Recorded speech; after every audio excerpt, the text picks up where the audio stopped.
Bismillahirrahmanirrahim. Assalamualaikum warahmatullahi wabarakatuh. Alhamdulillahirabbil alamin wa bihi nasta'in ala umuri dunya waddin. Asyhadu an la ilaha illallah wa asyhadu anna Muhammadan abduhu wa rasuluh. Allahumma shalli ala sayyidina Muhammad wa ala ali sayyidina Muhammad. Amma ba'd. Yang terhormat ibu-ibu pengajian semuanya, jamaah. Mari pertemuan pada sore hari ini kita buka dengan bacaan Ummul Kitab. Yuridullah wa litaqurban ilallah al-Fatihah. A'udzu billahi minasyaitonir rajim. Bismillahirrahmanirrahim. Alhamdulillahi rabbil alamin. Ar-Rahmanir Rahim. Maliki yaumiddin. Iyyaka na'budu wa iyyaka nasta'in.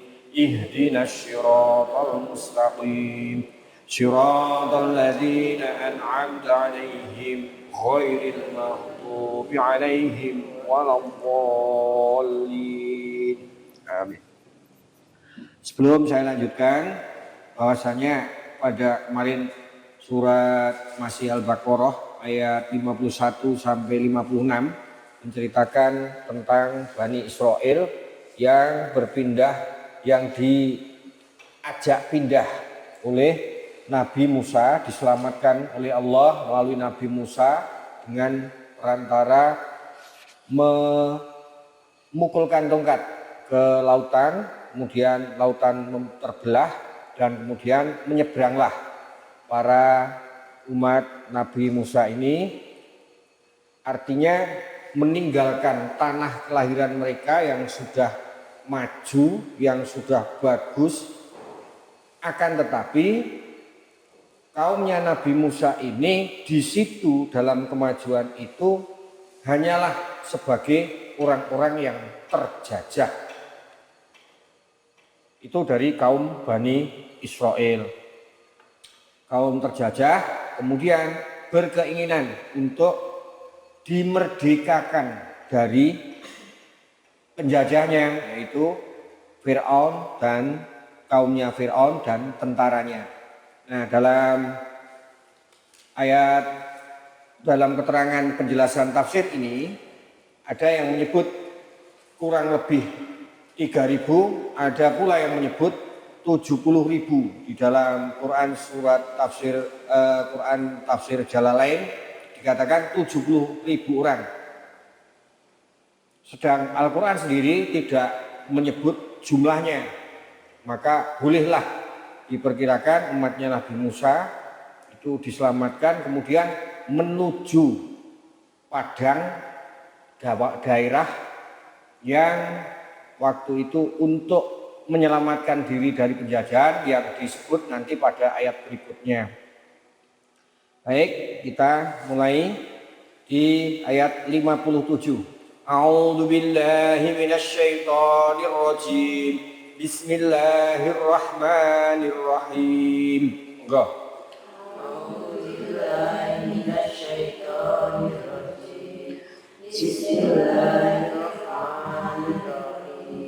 Wa dhallalna 'alaikumul ghamama wa dhallalna 'alaikumul ghamama wa anzalna 'alaikumul manna wassalwa wa anzalna 'alaikumul manna wassalwa kulu min thayyibati ma razaqnakum kulu min thayyibati ma razaqnakum wa ma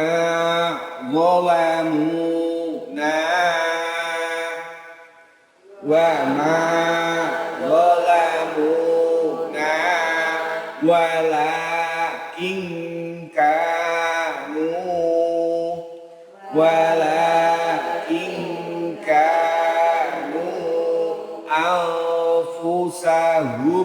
yadlimun anfusahum yadlimun. Wa dhallalna, dan telah kami teduhi. Dhalla itu gelapkan. Nah, dhalla kegelapan. Tapi ini untuk kaum yang diberikan perlindungan oleh Allah, dan kami gelapkan dengan itu. Artinya karena memang ini situasi angkasa, sehingga kami teduhkan atas kamu sekalian al-ghamama dengan awan. Wa anzalna, dan telah kami turunkan alaikumul manna wassalwa, atas kamu sekalian, untuk kamu sekalian, kepada kamu sekalian, orang-orang yang dibawa oleh Nabi Musa, kaumnya Nabi Musa ini, kami teduhi dengan awan. Kemudian kami turunkan kepadamu manna, yaitu manna wassalwa, dan salwa. Apa ini manna itu? Nanti akan kami berikan penjelasan. Sama saja Quran menyebut sajaroh ketika Nabi Adam mendekat kepada sebuah sajaroh. Tidak boleh diartikan sajaroh itu pohon, maka bayangan kita di surga itu ada pohonnya. Ya, wallahu a'lam. Keindahan yang jelas. Manna wassalwa. Kulu, makanlah. Jadi kata kulu, makanlah kamu sekalian, beda dengan kulu. Kulu itu tiap-tiap. Tapi kalau kulu, makan. Akala yakulu. Nah, saya makan, aku makan. Akala yakulu, dia laki-laki makan, sedang makan. Kul, makanlah. Kulu, makanlah kamu sekalian. Min thayyibat, min dari thayyibat, yang baik-baik. Ma apa rozaqnakum, yang telah kami rezekikan kepadamu. Jadi ini perintah dari Allah. Dan aku teduhi kamu semuanya, kamu sekalian, dengan awan. Di mana itu padang pasir, kemudian dieyupi dengan awan, sehingga tidak terasa panas. Wa anzalna, kemudian di dalam apa nek saya katakan sejuk tidak, karena memang padang pasir. Saya dikatakan sejuk tidak, tapi teduh. Di dalam keteduhan itu kami turunkan apa itu makanan manna wasalwa. Manna wasalwa. Manna wasalwa. Kalau arti letterlek itu salwa itu apa yang menyejukkan hati, apa yang menyegarkan hati. Kemudian manna itu semacam makanan juga, hidup, warnanya putih. Tapi jangan berlebih-lebihan ini. Yang baik-baik yang sudah saya berikan, yang baik makanlah. Sudah jelas seperti itu. Min thayyiba rozaqnakum, ning padang pasir wis ora ana apa-apa. Eneke mung manna wasalwa, ya kuwi rezeki yang telah aku berikan padamu. Wa ma dzalamu, dan tidaklah kami menganiaya. Dan tidaklah dzalamu, dan tidaklah dzalamu, dan tidaklah mereka menganiaya.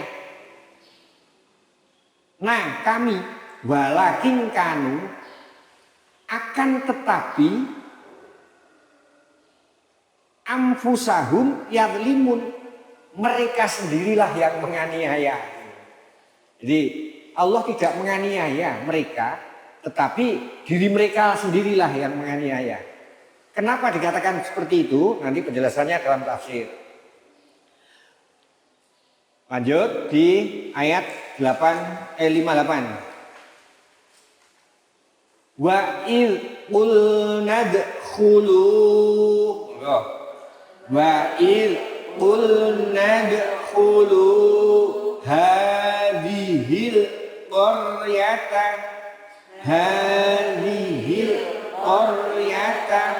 fakulu minha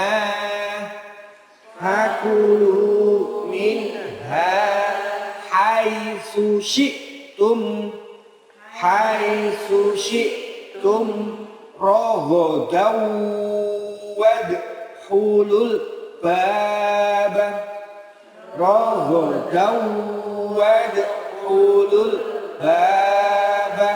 sujjadan wa qulu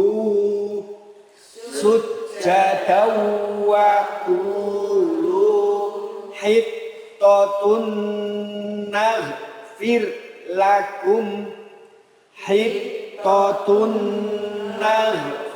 lakum khotoyakum. Jadi kalau po itu tidak boleh ta.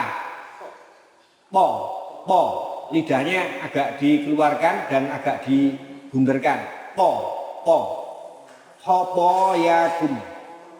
Jadi kalau dibaca bahasa Indonesia tidak ada yang bisa menunjukkan to, itu tidak ada kecuali th. Nah kalau Jawa jadi ini to. Hopo dari kalau baca cara Jawa dari khoto. Khota tidak boleh, khotaya. Jadi khotaya jadi khotaya. Jauh sekali artinya. Wasanazidul muhsinin.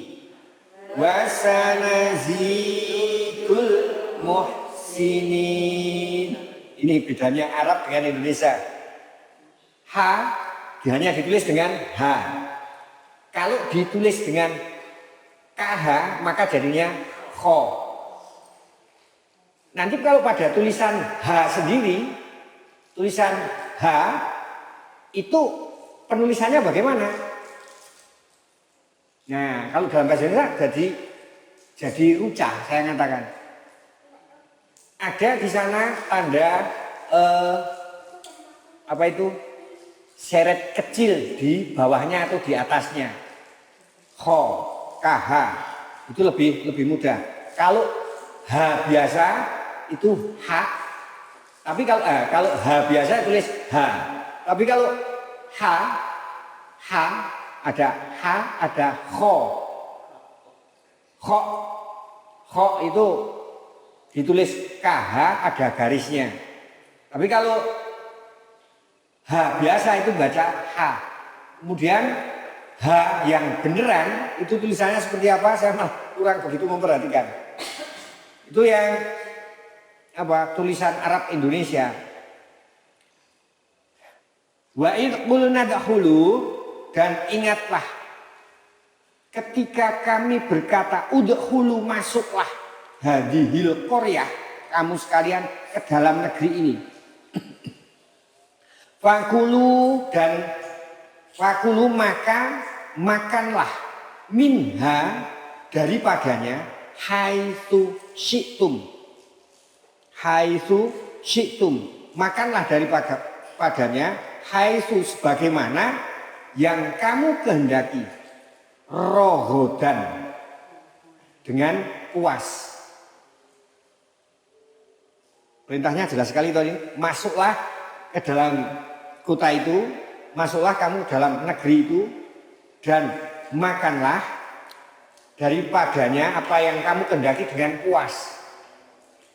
Ya memang masuk padang pasir, kota sebuah padang pasir untuk menyelamatkan diri setelah dikejar oleh pasukan Fir'aun yang kemudian ditenggelamkan. Nah sampailah kepada wilayah pengungsian seperti itu maksudnya.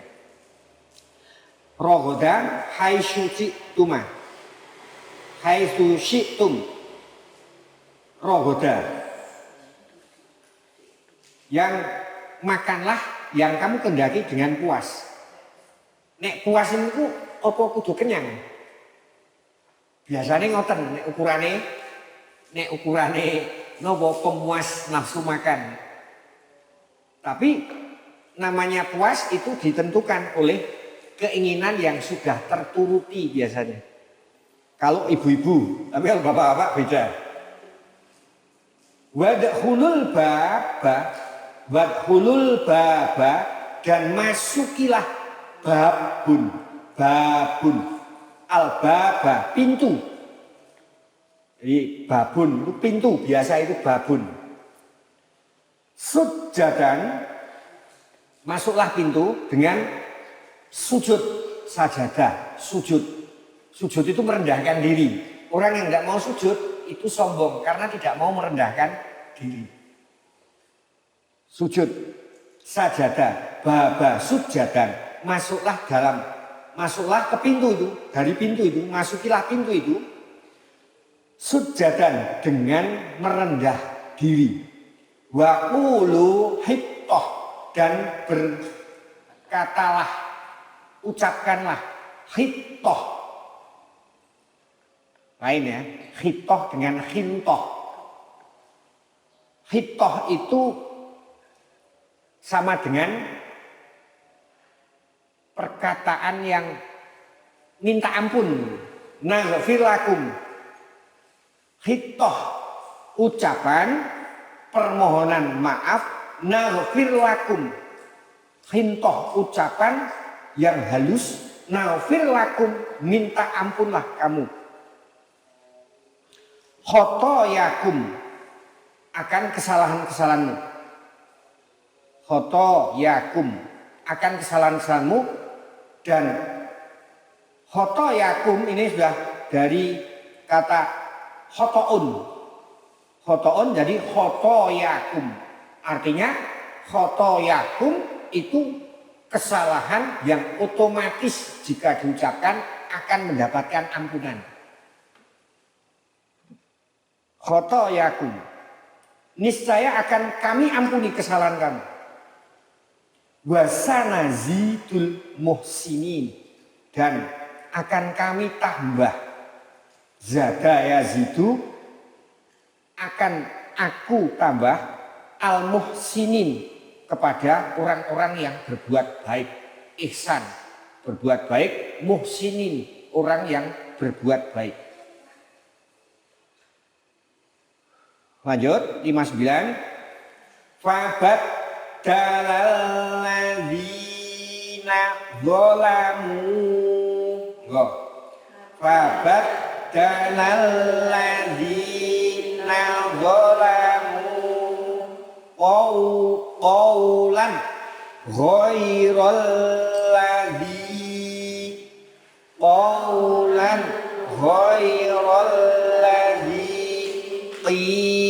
qila lahum fa'anzalna 'alal ladzina zalamu fa'anzalna 'alal ladzina zalamu alladzina zalamu rijzam minas samai alladzina zalamu rijzam minas samai bima kanu yafsukun bima kanu yafsukun. Fabaddalalladzi orang-orang, maka menggantilah orang-orang zolamu yang durhaka. Badal itu pengganti. Fabat dalal lagi orang-orang yang mengganti. Alladzina itu menunjukkan orang banyak. Kalau badal itu nek cara mriki mboten enten, badal pengganti itu mboten enten. Eneke sing gajuli mau sapa?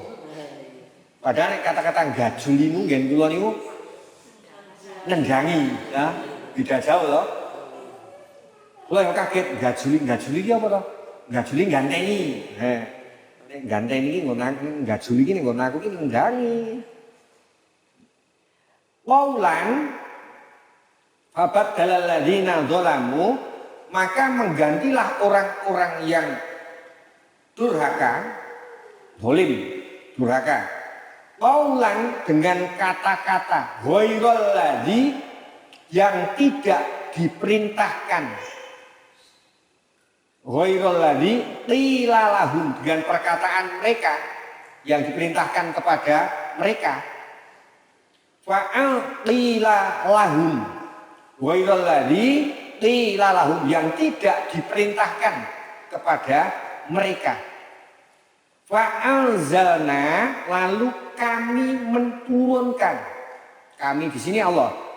Maka kami Allah menurunkan alal ladzina dzalamu rijzan, atas orang-orang yang zalim itu rijzan, siksaan.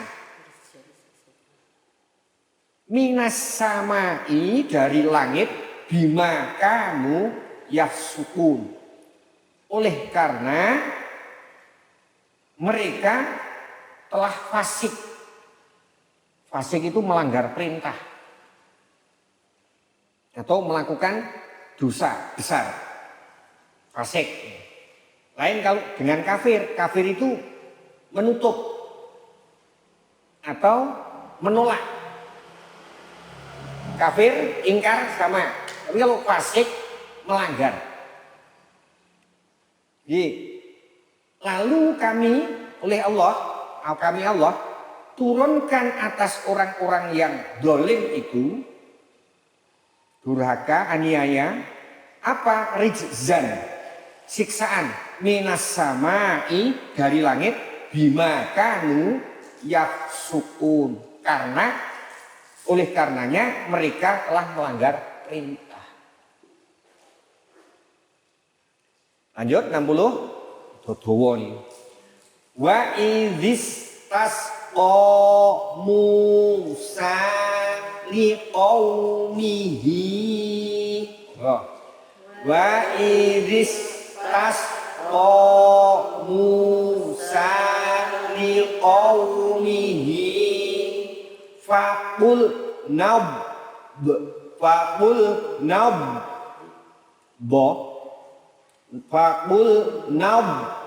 rib bangir. Faqul rib bi asyokal hajar. Faqul rib bi asyokal hajar. Faqul rib bi asyokal hajar. Fajarat min husnata. Monggo. Fajarat min husnata asyrata aina. Asyrata aina. Qad alima kullu unasim mashrabahum. Unasim mashrabahum. Kulu washrabu. Kulu washrabu mir rizqillahi. Mir rizqillahi wala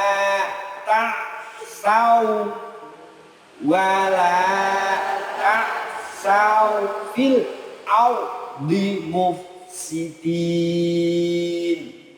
Fil ardi mufsidin.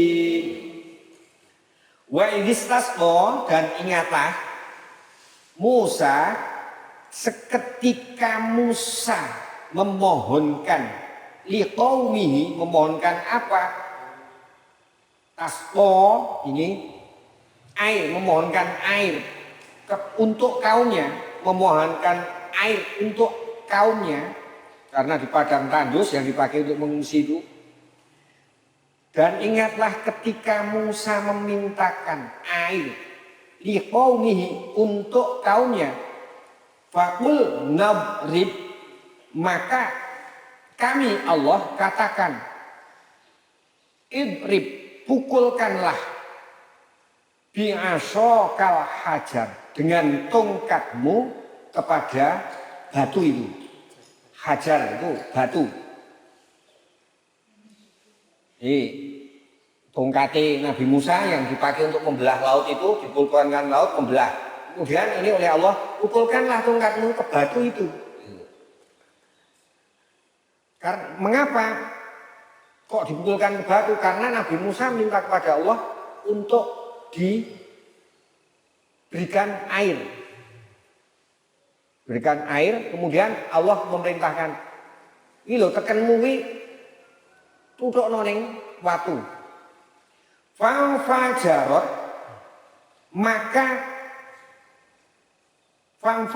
maka memancarlah minhu, dari batu itu, isnata, daripadanya dua, isna ta, daripadanya asyrota aina, 10 mata air. Isna 2, asyarota 10. Maka dipukulkanlah, memancarlah minhu, dari batu itu, isnata asyarota, kudune isna asyarota, tapi di sini isnata asyarota aina, 12 mata air, ainan. Ainun itu mata, tapi ini hubungannya dengan air sehingga jadi mata air. Alima, sesungguhnya alima telah tahu, kullu, tiap-tiap golongan itu, unasim masyrobahum, tempat-tempat mereka minum. Unasim masyrobahum, dari syarobun, isrob, makan, minum, syarobun, minum. Tiap-tiap golongan itu, unasin masrobahum, tempat untuk minum. Kulu wasrobu, makanlah, wasrobu, dan minumlah, mirizkillah, dari apa yang dirizkikan Allah, dikaruniakan oleh Allah. Wala ta'sau, dan janganlah engkau mengacau, kamu sekalian mengacau, fil ardi mufsidin, di bumi ini, sehingga mufsidin, menjadikan kerusakan. Mung dikon mangan ngombe sing diparingke wae dengan baik, malah jadi membuat kekacauan dan membuat kerusakan. Nek kacau iki otomatis dadine rusak. Koyone ngoten niku gandengane. Yang satu ayat ini panjang sekali. 61. Wa il qultum ya Musa. Wa il qultum ya Musa lan nasbiro ala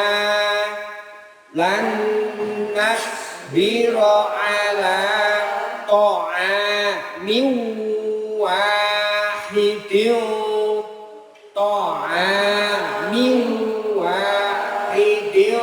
fad'u lana rabbaka fad'u lana rabbaka yukhrij lana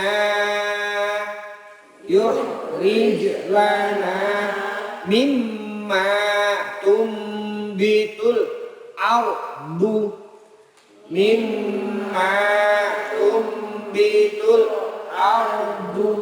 min baqliha wa qissaiha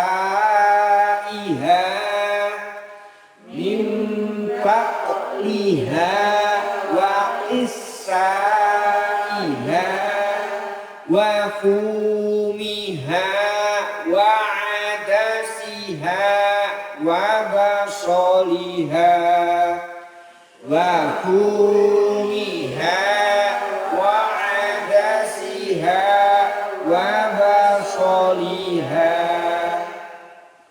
Qala atas tabdiluna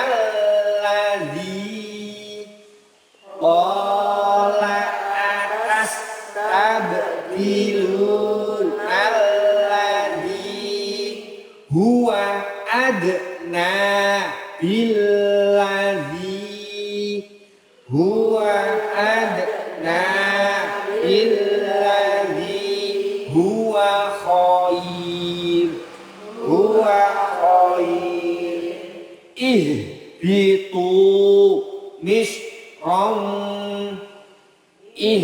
ihbitu misram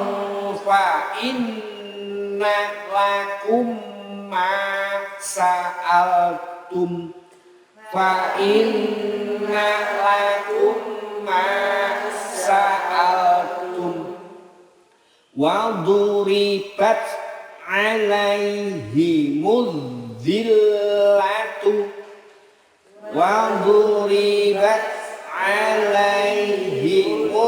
zillatu wal maskanatu wa ba'u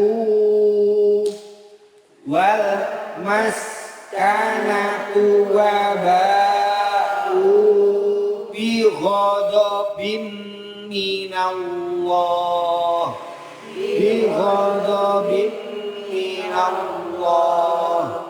dzalika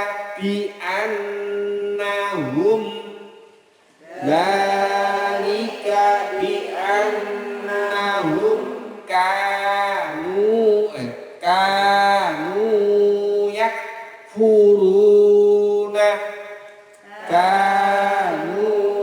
yakfuruna bi ayatillahi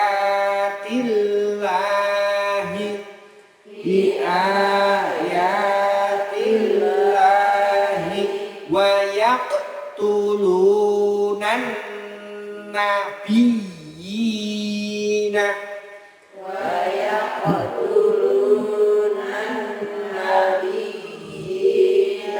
bi ghairil haqq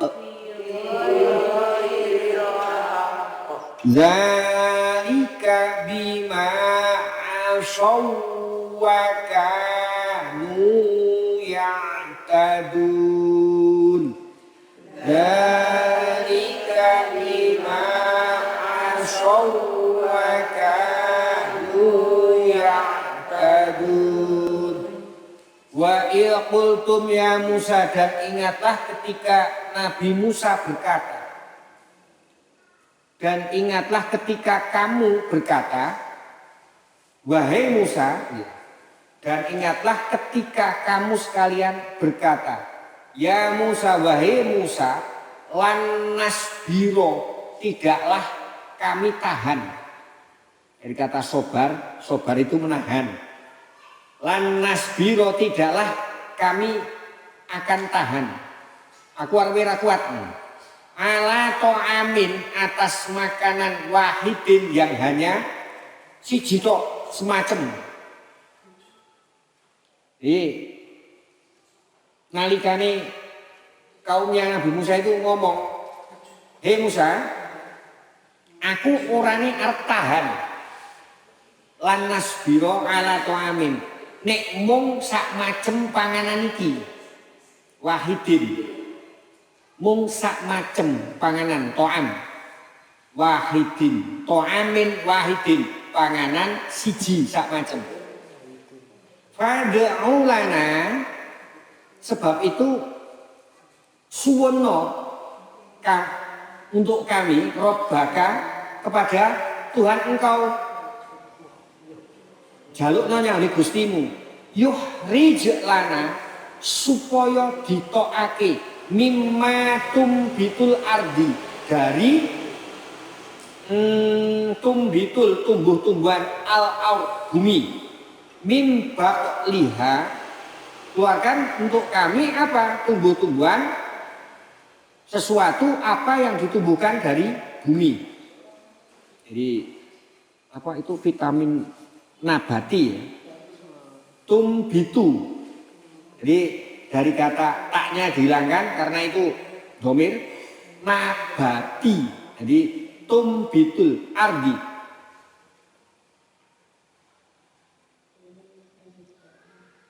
Wafu mimbak liha, dari sayur-sayuran, wakis saiha, mentimun, wafu miha, dan juga bawang putihnya, wa adasiha, wa basoliha, dan kacangnya, wa basoliha, dan bawang merahnya.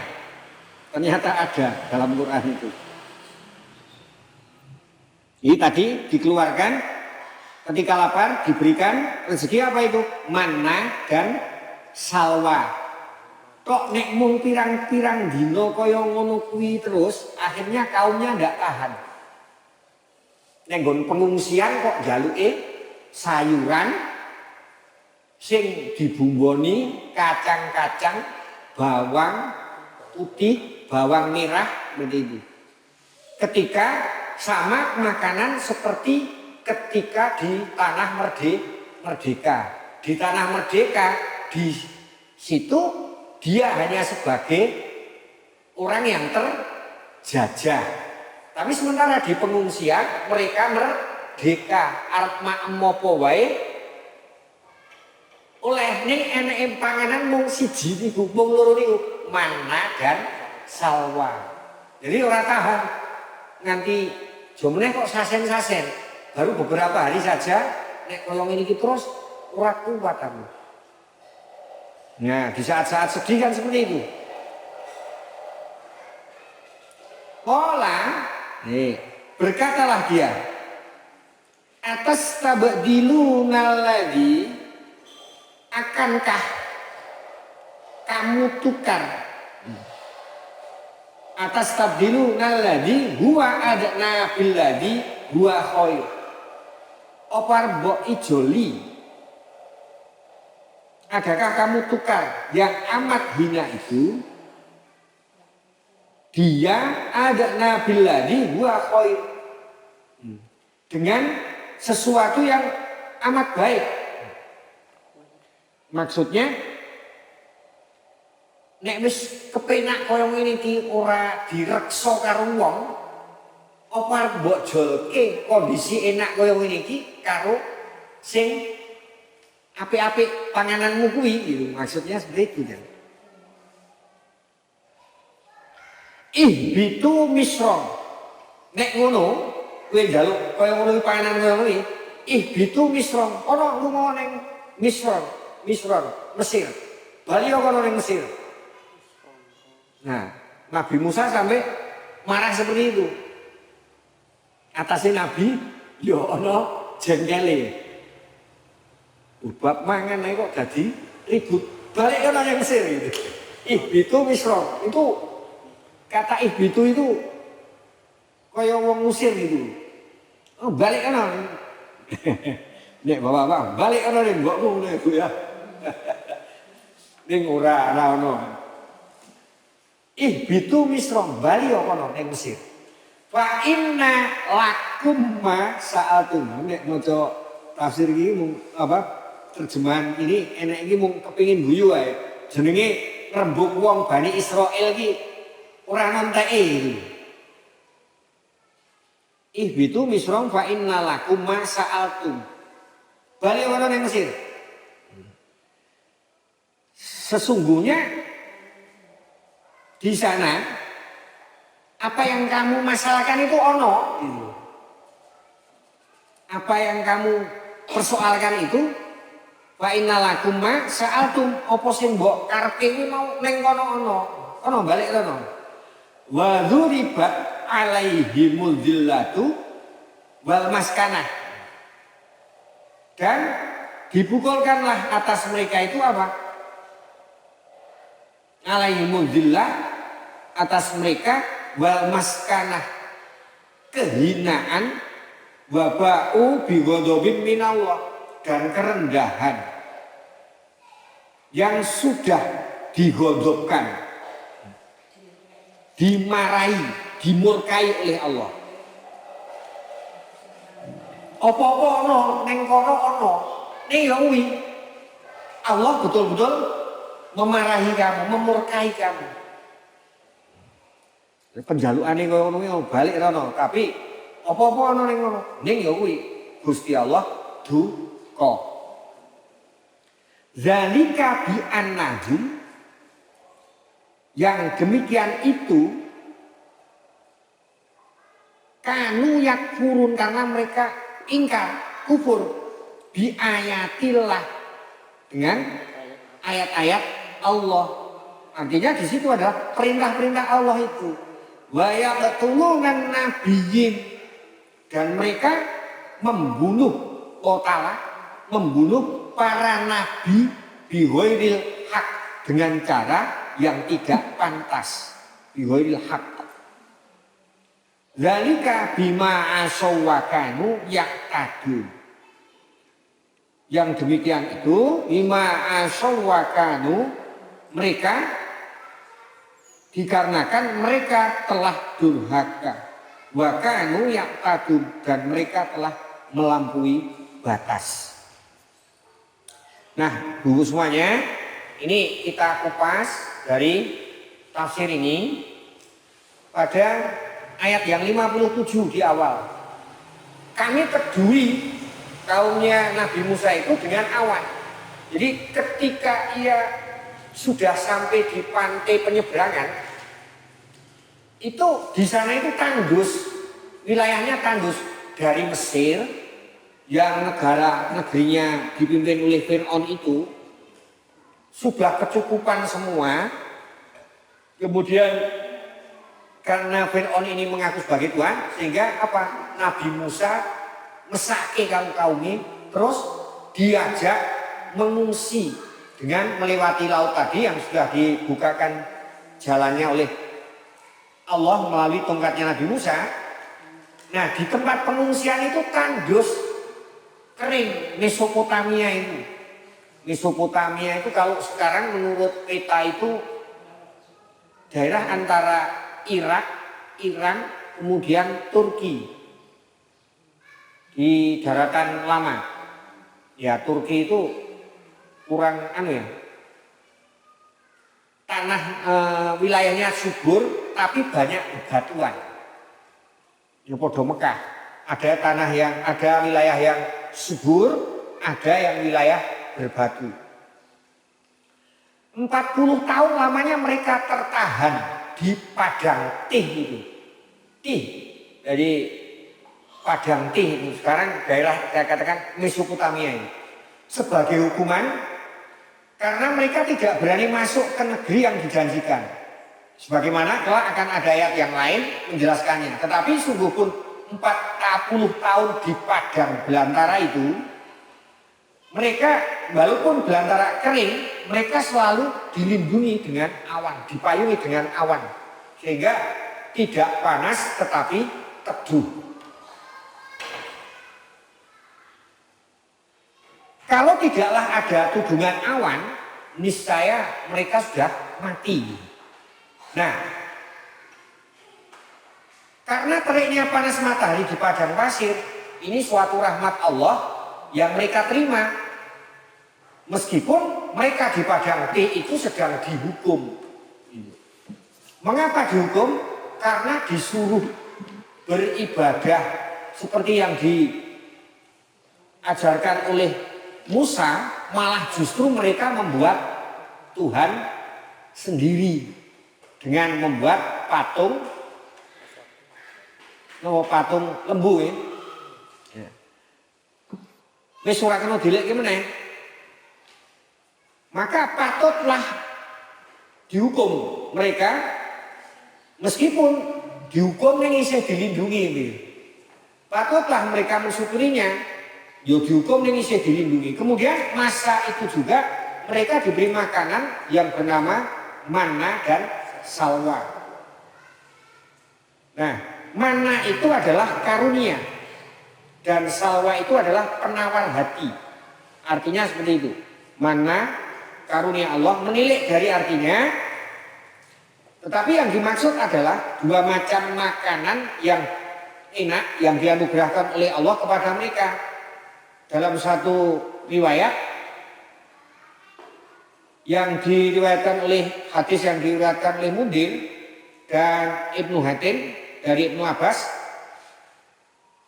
beliau berkata, mana adalah makanan yang manis berwarna putih yang mereka dapati tiap-tiap pagi telah melekat pada batu. Dereng nate moni nek nggone dhewe jamur putih nek nggon kayu gawe kodone legi. Yang sepadan dengan itu apa? Manggis, kira-kira seperti itu. Jadi mana itu karunia, salwa diartikan penawar hati. Suatu makanan yang manis, mana itu berwarna putih yang ada pada batu yang melekat tiap pagi. Dan pada batu dan pada kayu. Rasanya manis dan enak, semanis madu. Sehingga para penafsir memberinya arti madu. Apabila makanan itu mereka makan, kemudian menjadi kenyang. Makna gitu, dimakan jadi kenyang. Mereka boleh membawanya keranjang setiap pagi untuk memunguti. Jur kaya napa kula ora ngerti. Wong ngarani kok ya kaya jamur lah, putih ning legi. Adapun salwa ialah burung putih sebesar semacam gemak kita mengatakan seperti itu. Sebesar burung puyuh terbang berbondong-bondong dan mereka mudah ditangkap. Dagingnya gurih, empuk. Sewaktu burung itu datang berbondong-bondong sehingga mereka tidak kekurangan akan daging. Kurang piye Gusti Allah, seperti itu. Makanlah dari yang baik-baik yang telah kami anugerahkan kepada kamu. Artinya semua itu dianugerahkan Allah dengan penuh rasa rahmat Allah. Oleh karenanya memakannya pun harus dengan baik. Jadi anugerah ini memberikan pengajaran kepada kita. Anugerah yang telah diberikan oleh Allah itu jelas halalan thayyiban. Nah, kalau sudah halalan thayyiban, maka kita cara menikmatinya pun dengan cara yang baik, mboten sakarpe dhewe. Umpamane kaya dienggo dolanan, panganan dijal-jalke. Kemudian nyong tak kei siji lung, ojo ditangkep, langsung diemplok umpamane. Itu cara-cara yang tidak baik. Artinya ketika kita makan yuk bismillahirrahmanirrahim, kemudian berdoa selesai ya dengan baca doa lagi. Nah itu dengan cara yang baik. Kemudian menghormati makanan itu. Ora sak-sake.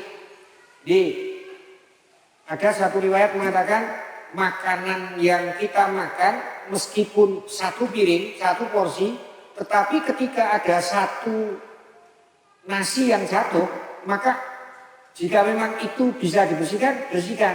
Kemudian ambil makan. Karena apa? Rahmat Allah itu tidak tahu di pada makanan itu barokah itu terletak di mana. Seperti itu. Pak, lah nek niku slilit, begitu diilai terus dibuang apa ditelan? Wah, nek wis ya buak, nek jonjo ya buak. Nek daging gimana sih? Ngirisi bareng masak ya jam-jaman ya buak. Omongnya nek semalam itu baru membahas slilit itu nek pas sholat begitu dilai terus ditelan apa dibuang, apa yang ada pada mulut ketika kita sudah sholat kok ternyata lepas di sholat itu ya tetap harus dikeluarkan, jangan sholat sambil makan gitu. Batal enggak? Nek batalin enggak, cuma jadi makruh. Makruhnya seberapa? Wallahu a'lam. Ini yo pas sholat kayak orang patut ya. Nah, tidak etis juga. Saya takut sampai selesai.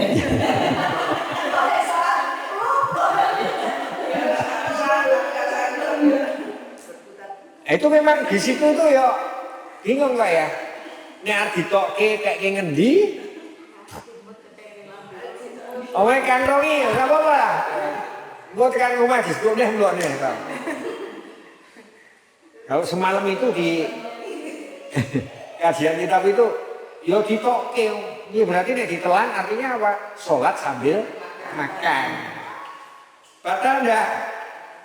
Ya nek batalnya ini tidak, cuma mengurangi kekhusyuan sholat, mengganggu. Karena sudah ditelan rampung dong. Waduh, mana Nek langsung ketelan masuk ke sini ya, anggapnya ini ya, malah repot lagi. Oke, kita lanjut masih. Dan tidaklah mereka itu menganiaya Allah, tetapi apa? Karena mereka menganiaya diri sendiri. Kenapa dikatakan seperti itu? Tegasnya Allah Ta'ala mendatangkan suatu perintah dan menurunkan agama. Bukanlah Tuhan itu menyia-nyiakan jaminan hidup bagi manusia.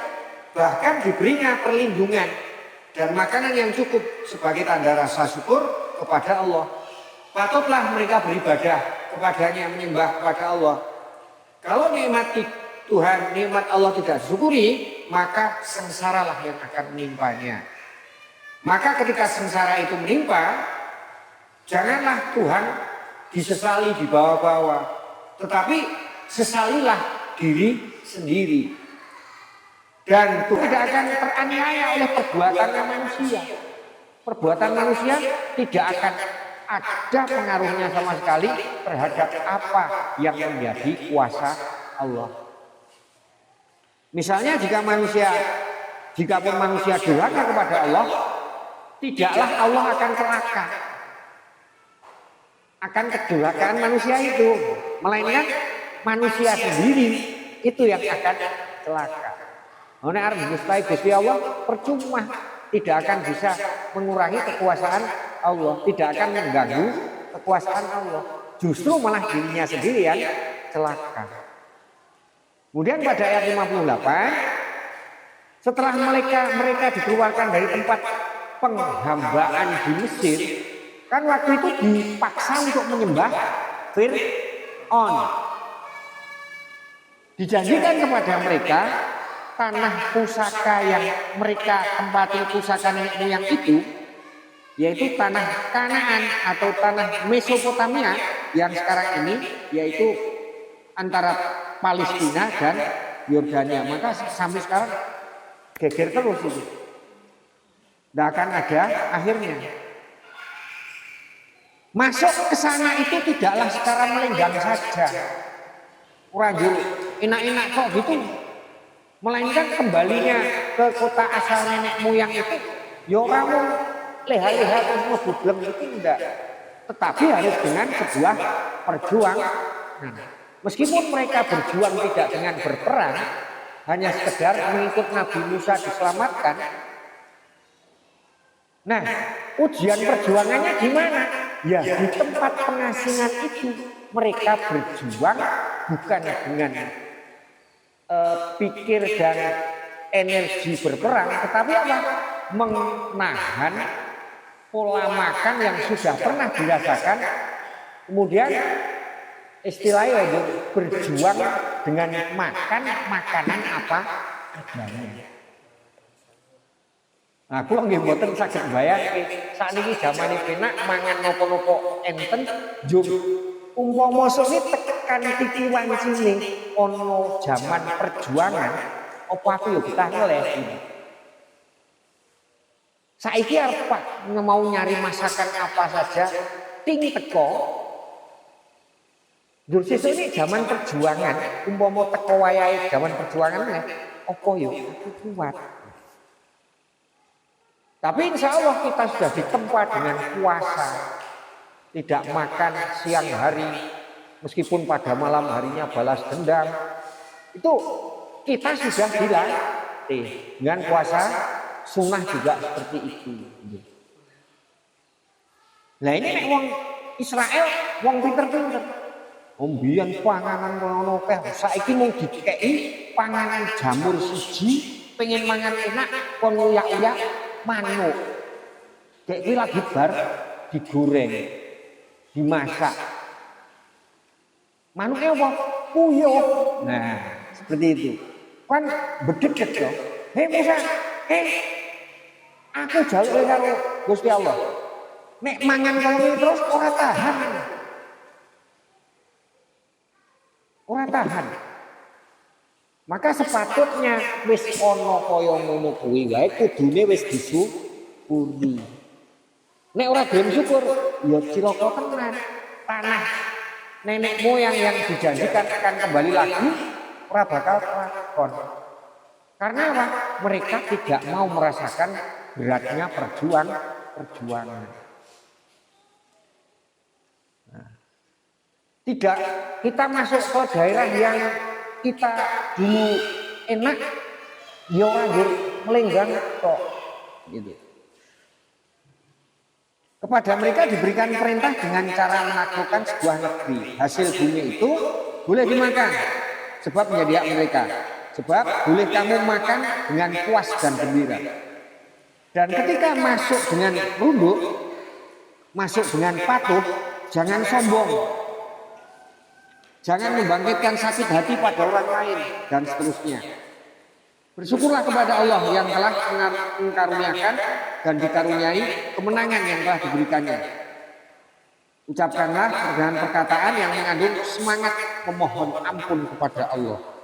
Nah, misalnya kalau perintah ini dituruti, jikapun ada kesalahan dalam perbuatan, maka insya Allah Allah tetap memberikan ampunan. Nek manut orang ngarani wong mlebune yo bener dengan cara bersyukur, beribadah dengan baik, nikmati apa yang dikaruniakan oleh Allah. Kalau toh ada salah, pasti Allah juga akan memberikan ampunan, bukan memberikan azab. Nah, untuk melihat contoh teladan tentang menaklukkan memasuki negeri yang ditemui itu, maka Rasulullah pun masuk kembali ke Mekah setelah 13 tahun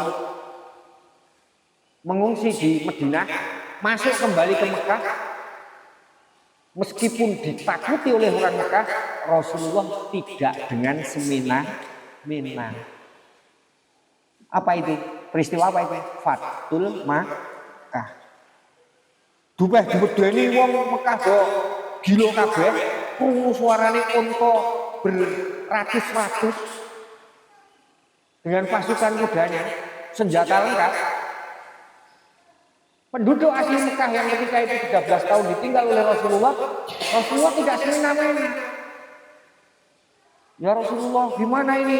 Ini pada ketakutan, pada orang mau diapakan, saya mau dah.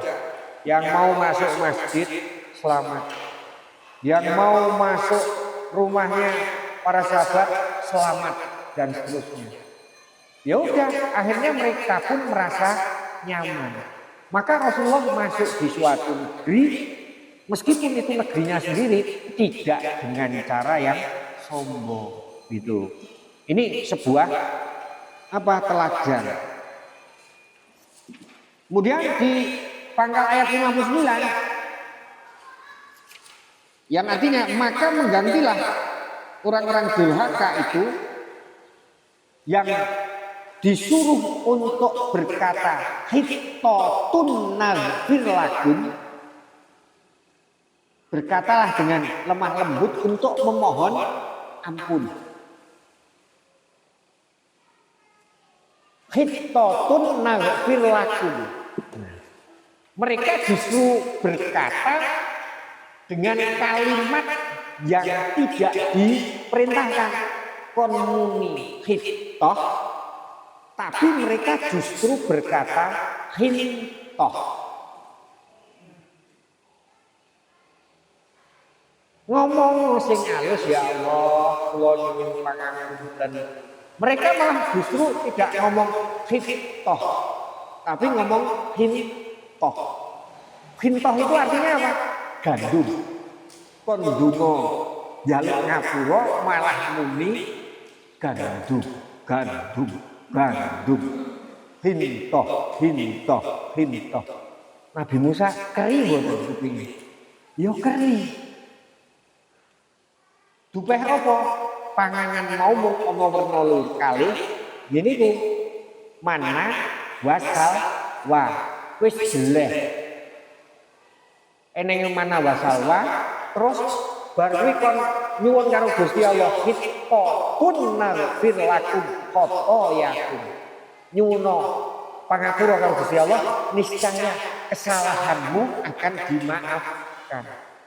Malah ndonga kok muni panganan sing disebut. Nek cara dadi pimpinan yo pripun iki? Yo ditirokke Allahumma Allahumma barik lana ditirokke barokah panganan ora barokah ki mung abad ngene. Madang. Nah, terusnya maka ini mengakibatkan apa? Mengakibatkan orang yang mengajak dan menyuruh saja akan menjadi emosi, menyulut emosi. Kon ndonga njaluk ngapura malah nyebut aduh dan seterusnya. Tadi kan saya katakan di jaluk kacang, bawang putih, bawang merah, kemudian minyak dan seterusnya. Jaluk ngapura sik ngene njuk ngapura iki mesti apa sing nek wis di ngapura, mesti apa sing mbok karepke kuwi mesti Gusti Allah bakal paring kabehane. Ngoten. Jadi yo padha watake manusia ya. Kaya ning ndungone sing kuweh banget durung diparing-paringi. Rumangsane wis ping akeh banget. Gusti Allah iki jan ora gatekke aku ya, seperti ini. Itu watak nek minta supaya segera, ning nek dikon ora ndang ditandangi. Ini apa? Menjadi apa ya? Menjadi sebuah tabiat. Tabiatnya orang Israel ya seperti itu, lebih parah lagi. Dikatakan keras kepala atau keras apa ini? Pungguk. Leher itu apa? Pungguk. Atos muni. Pungguke. Meskipun mereka telah melakukan berbagai perintah, melainkan malah justru mereka merubah perintah itu. Pada bagian ujung ayat 59, lalu kami turunkan atas orang-orang yang zalim itu siksaan dari langit oleh karena mereka melanggar perintah. Maksud ayat ini tegas, yaitu dalam kalangan yang tidak setia menjalankan apa yang diperintahkan, tidak menurut sebagaimana yang diinstruksikan, disuruh tunduk, mereka menyombong, disuruh memakai kata-kata yang berisi mohon ampun, mereka justru mohon gandum, disuruh makan baik-baik, mereka malah makan dengan rakus. Kulu wasrobu wala tus rifu. Ngombeo mangano ngombeo ning ojo berlebih-lebihan. Mengko meneh ya iso gitu maksudnya. Jadi sisik adat sepisan akeh kira-kira lebih bagus yang mana? Sithik aja. Sekali sekmaem pun warak dinggo sedina blas ramaem. Itu tidak sesuai dengan perintah ini. Disuruh makan mereka dengan rakus. Padahal itulah pantang besar, pantangan yang sangat besar dalam perjuangan. Karena kalau berjuang itu adalah dibutuhkan tentara alat semata-mata dari panglima untuk megang komando. Satu perumpamaan. Karena itu nek merubah-ubah perintah, maka mana yang dirubah itu mana yang merubah itu atau yang zalim akan mendapatkan siksaan dari langit. Begitu. Jadi dan memperingatkan kembali kepada Bani Israil pada zaman itu, di zaman Nabi itu, terbukalah rahasia dan kebiasaan mereka, yaitu tidak tulus menjalankan perintah Allah. Bagi Nabi sendiri menjadi peringatan bahwa keras kepala adalah bawaan orang Israel, orang Bani Israil sejak nenek moyang mereka. Nah, kalau kita lihat catatan sejarah Bani Israil yang dibawa dan dibimbing Nabi Musa, ia sendiri pun kerap sekali mencela mereka dengan memberikan cap keras kepala, tengkuke atos dan lain sebagainya. Dan siksaan datang pun sudah bermacam-macam terhadap yang salah. Kadang ditenggelamkan, kadang juga disapu oleh udara panas ataupun oleh badai. Ora kapok seperti itu. Kemudian di pangkal ayat 31, 60. Dan inilah ketika Musa memohonkan air ning padang pasir, wis panas ngelak. Hei Musa, nyuwun karo Gusti Allah.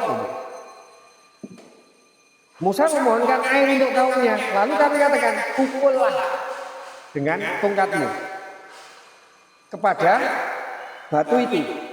Maka perjalanan yang jauh mengungsi itu tentunya kering dari air. Kalau berjumpa dengan keadaan yang demikian, maka Bani Israil sidik-sidik wis ngomel, ngelak sidik ngomel, ngeleh sidik ngomel.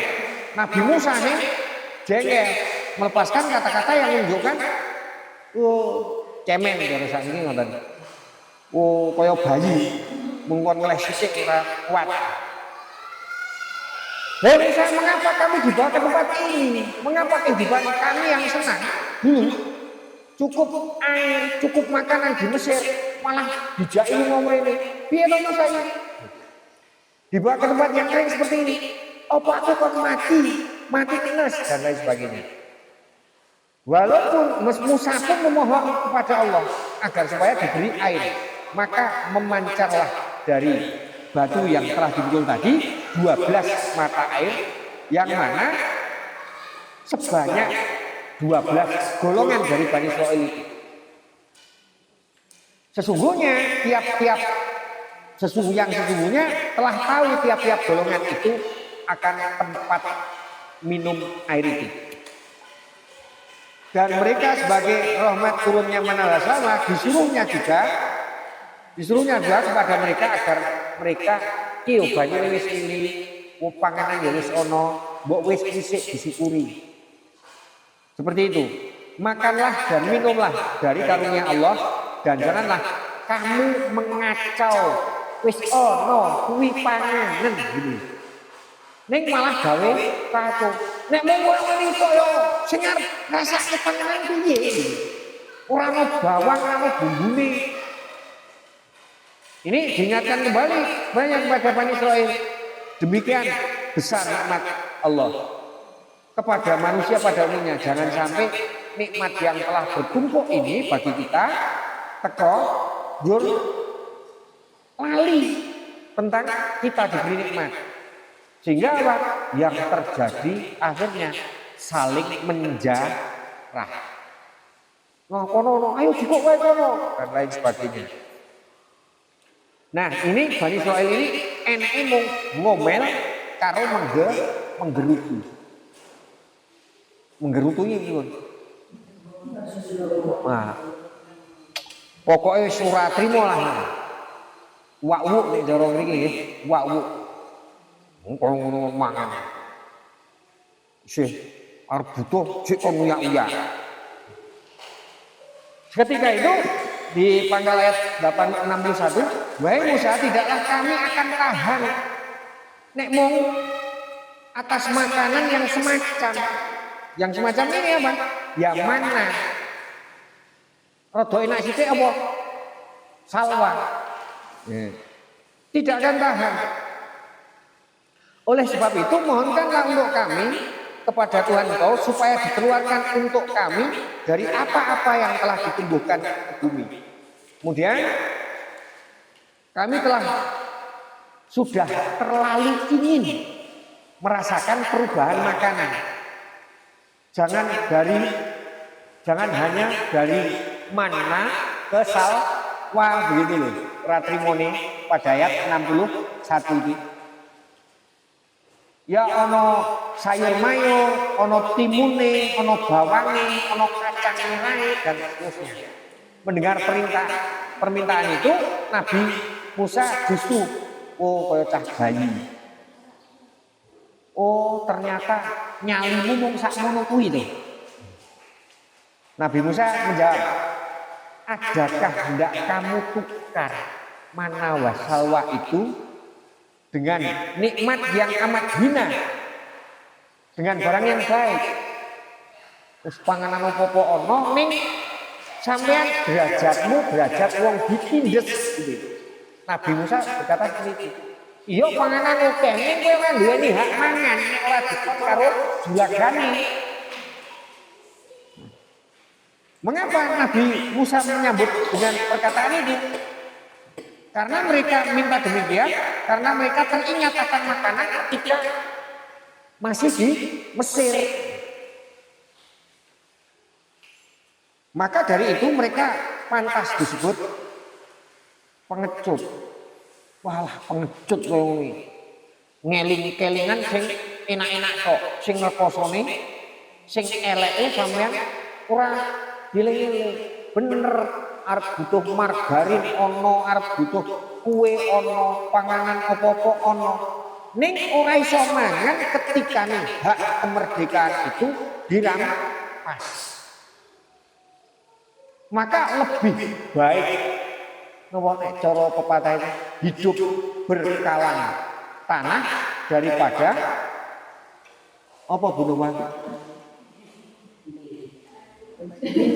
Pepatah ini.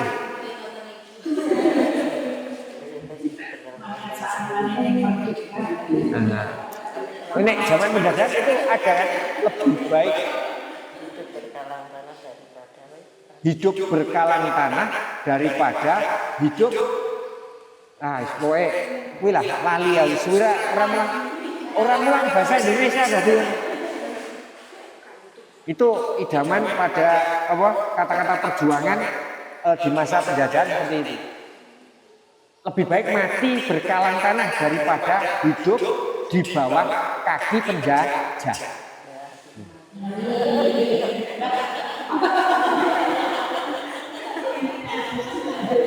Lebih baik mati berkalang tanah daripada hidup di bawah kaki penjajah.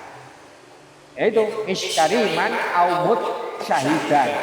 Urip mulya ora ana wong ngreksa apa